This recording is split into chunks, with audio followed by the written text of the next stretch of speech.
नमस्कार, आप live cities देख रहे हैं। मैं हूं जय शुक्ला। देखिए, बिहार के डिप्टी सीएम तेजस्वी यादव की बात करेंगे और तेजस्वी यादव की बात इसलिए करेंगे कि तेजस्वी यादव की फैन फॉलोइंग एक बार फिर से सड़क पर देखने को मिली है। सड़क पर दोनों किनारे से लोग उन्हें घेर कर खड़े हो जाते हैं। तेजस्वी यादव दरअसल सहरसा जा रहे होते हैं और सहरसा जाने के क्रम में मुजफ्फरपुर में उनका भव्य स्वागत किया जाता है। चाहे जिलाध्यक्ष हो, चाहे प्रधान महासचिव हो, चाहे खुद एमएलसी कारी सोहेब हो, उनके स्वागत में खड़े होते हैं और सड़क के दोनों किनारे लोगों का हुजूम लगा होता है, समर्थकों का हुजूम लगा होता है। तेजस्वी यादव के लिए नारेबाजी हो रही होती है और फूल मालाओं की बारिश हो रही होती है। इस दौरान हमारे संवाददाता अभिषेक ने जब कारी सोहेब से बात करने की कोशिश की और जब उनसे बातचीत की तो उन्होंने तेजस्वी यादव को लेकर बड़ी बात कही और यूथ आइकन बताते हुए क्या कुछ कह रहे हैं, जरा सुन लीजिए। जगह जगह आपकी पार्टी तेजस्वी जी का स्वागत कर रही है। आज हमारे नेता, बिहार के भविष्य, देश के यूथ के आइकॉन, युवाओं की उम्मीद आदरणीय तेजस्वी यादव जी पटना से चलकर सहरसा जा रहे थे। यूथ राजद का एक प्रोग्राम है वहाँ, तो जगह जगह हर 10 कदम पे लोग लगातार स्वागत उनका कर रहे हैं। इस्तकबाल, लोगों में जोश है कि हमारे नेता जब उधर से गुजर रहे हैं, लोग जहां जिसको पता चल रहा है, लोग भाग रहा है एक झलक देखने के लिए। चूँकि आज तेजस्वी यादव एक ऐसे लीडर हैं जिसने देश में एक मिसाल कायम किया, बता दिया देश के तमाम पॉलिटिकल पार्टियों को, ख़ासतौर से भारतीय जनता पार्टी को, कि अगर देश की और नौजवानों देश की सेवा करनी है, नौजवानों से मोहब्बत है, नौकरी दो। आज पूरे देश में सबसे ज़्यादा नौकरी बिहार में मिल रही है। पूरे देश में चर्चा है, देश भर के लोग यहाँ आ रहे हैं। यहाँ रोज़ाना जो है एक नई वैकेंसी आ रही है। 5 लाख से ज़्यादा लोगों को अब तक नौकरी मिल चुकी है और कई लाख लोगों का वैकेंसी निकल चुका है और लगातार निकलता रहेगा। चाहे तेजस्वी जी ने वादा किया तालीमी मरकज़ का, उसको डबल कर दिया। 5% जो है हर साल उसका बढ़ेगा। टोला सेवक से मित्र वालों का सबका डबल हो गया और सबका 5-5 हज़ार रुपया सालाना बढ़ेगा। इसी तरह से कई मामलों में, चाहे पुलिस में हो, चाहे वो मेडिकल में हो, स्वास्थ्य विभाग में हो, चाहे शिक्षा विभाग में हो, चारों तरफ जो उन्होंने वादा किया वो धीरे धीरे सारे वादे निभाए जा रहे हैं। बिहार एक नौकरी का हब बन चुका है। देश भर के लोग तेजस्वी यादव की तरफ बड़ी उम्मीद भरी निगाह से देख रहे हैं। ये देश मोहब्बत से चलेगा।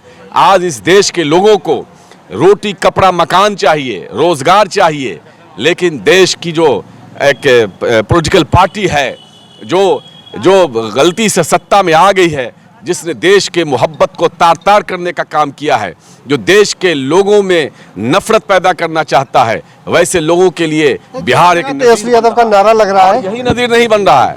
बिहार में जातीय गणना हुआ, एक नज़ीर बना पूरे देश में। लालू जी लंबा संघर्ष किया इसके लिए, तेजस्वी जी संघर्ष किया, हम लोग भी संघर्ष, साथ में हम लोगों ने भी संघर्ष किया और लगातार हम लोगों ने उस पर मुकदमा भी है। सारे लोग तेजस्वी यादव जी के नेतृत्व में, लालू यादव जी की क़यादत में ज़माने से लड़ाई लड़ रहे हैं। इधर तेजस्वी जी के नेतृत्व में हम लोग कई आंदोलन करने का काम किया और देश में एक नज़ीर बन रही है। जिसकी जितनी आबादी है उसकी उतनी हिस्सेदारी। तो आज जुनून है तेजस्वी यादव जी को देखने के लिए, एक झलक। लोग बेचैन हैं, क्या महिलाएं, क्या नौजवान, बीजेपी वाले कह रहे हैं सीएम कब बनेंगे तेजस्वी? सीएम कब बनेंगे? बीजेपी वाले कहते हैं भतीजे को ठग रहे हैं चाचा। अच्छा, तो बिहार की जनता वो काहे बेचैन है?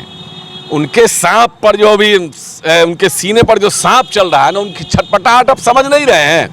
इन्होंने 10 साल ठगा, वादा किया कि हर साल 2 करोड़ नौकरी देंगे, या हर साल 2 करोड़ नौकरी वो छीन रहे हैं।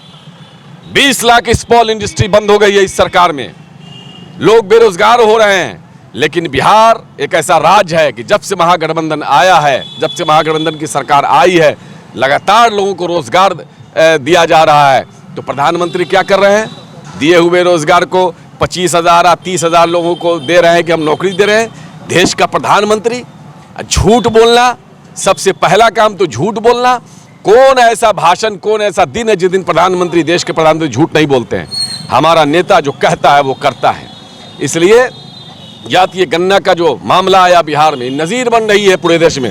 मैं बधाई देना चाहता हूं माननीय मुख्यमंत्री जी, उप मुख्यमंत्री जी को, जिन्होंने आपने ये काम करके ये देश को बता दिया है कि देश में जिसकी जितनी आबादी होगी उसकी उतनी हिस्सेदारी होगी और देनी पड़ेगी। ये झूठ बोलने से नहीं हो। कहाँ गया?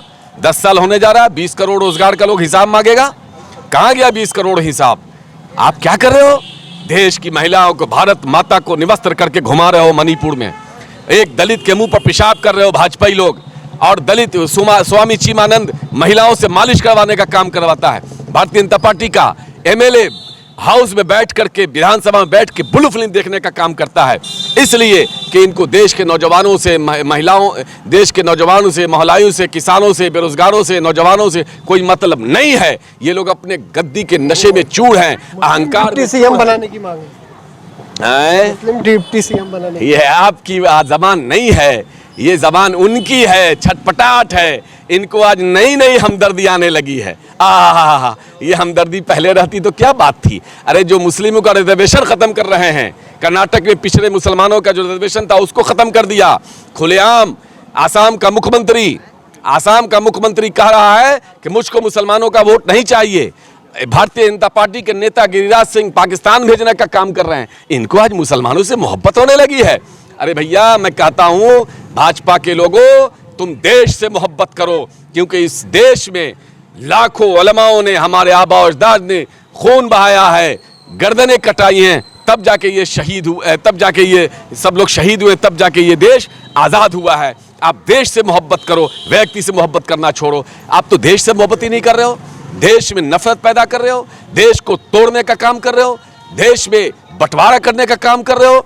इसलिए इस देश की आज़ादी में जिन लोगों की लड़ाई, जिन लोगों की कुर्बानी है, जिन लोगों ने लड़ाई लड़ी है, उनसे मोहब्बत करना है तो पहले देश से मोहब्बत कीजिए। आपके आबा अजदाद तो अंग्रेज के दलाल थे। इन लोगों ने क्या किया, भगत सिंह के साथ क्या किया जरा बतावे कि किसको, गांधी अंबेडकर के साथ क्या किया इन लोगों ने, जननायक कर्पूरी ठाकुर क्या किया, जिसकी माँ क्या, मतलब क्या बोले, आरक्षण की बात कहाँ से आई और वो गाली।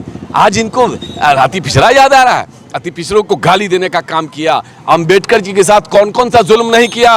गांधी जी को मारा इन लोगों ने। इस देश का सबसे पहला आतंकवादी कौन? नाथूराम गोडसे। किसका है? भारतीय जनता पार्टी का आइडियल, सबसे बड़ा लीडर उनका। तो सुना आपने, संवाददाता अभिषेक मुजफ्फरपुर से तमाम बातचीत कर रहे थे और इस बातचीत के दौरान आपने वो तस्वीरें भी देखी होंगी जिन तस्वीरों का हम जिक्र कर रहे हैं। आपको पता है कि लोकसभा चुनाव नजदीक है, विधानसभा का चुनाव भी 2025 में है। ऐसे में तेजस्वी यादव का जनाधार जो है वो सड़कों पर एक बार फिर से देखने को मिला है। किस प्रकार समर्थक उनके समर्थन में नारे लगा रहे थे और किस प्रकार उनके स्वागत में दोनों तरफ सड़कें भरी हुई थी, ये नजारा आपने देखा है। फिलहाल बने रहे लाइव सिटीज के साथ। जब तक आपने हमारे चैनल को सब्सक्राइब नहीं किया है तो सब्सक्राइब कर लीजिए ताकि हम आपको खबरों से अपडेट रख सकें। धन्यवाद।